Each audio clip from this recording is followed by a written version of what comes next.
Terutama sekali Aceh mau keluar daripada kemiskinan, ya, dan perlu membagikan ekonomi masyarakat dan perlu sejahtera kepada masyarakat. Syederalun, Gubernur Aceh Muzakir Manaf atau Mu'alim melantik Dewan Ekonomi Aceh atau DEA di Anjong Monmata pada Kamis 9 Oktober 2025 malam. Dalam pelantikan itu juga turut dihadiri oleh anggota DPR asal Aceh, unsur Forkopimda, dan pimpinan instansi vertikal lainnya. Mu'alim dalam arahannya mengatakan pembentukan Dewan Ekonomi Aceh merupakan langkah untuk memperkuat arah kebijakan ekonomi daerah yang lebih berbasis pengetahuan, kolaboratif lintas sektor, dan responsif terhadap dinamika global.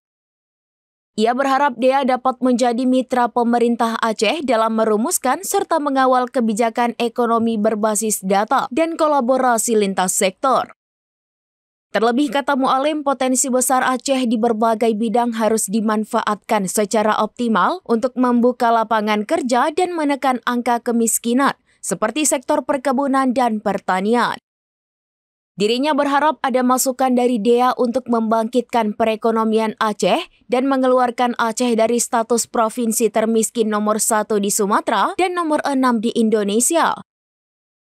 Maka pada hari ini, Kamis, tanggal 9 Oktober 2025, saya Gubernur Aceh dengan resmi melantik saudara-saudara sebagai Dewan Ekonomi Aceh sesuai dengan kepentingan Gubernur Aceh nomor 200 garis miring 1441 garis miring 2025 tanggal 22 September 2025. Saya percaya bahwa saudara-saudara akan melaksanakan tugas dengan sebaik-baiknya sesuai dengan tanggung jawab yang diberikan.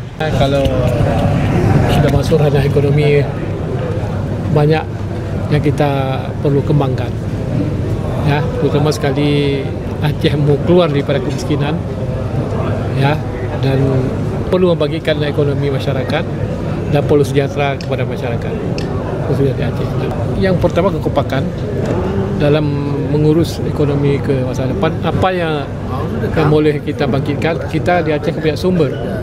Semuanya lengkap sumber di Aceh, dan juga inilah sama dialah yang akan mengatur, yang akan menciptakan, membangkitkan ekonomi. Download Tribun X sekarang, menghadirkan lokal menjadi Indonesia.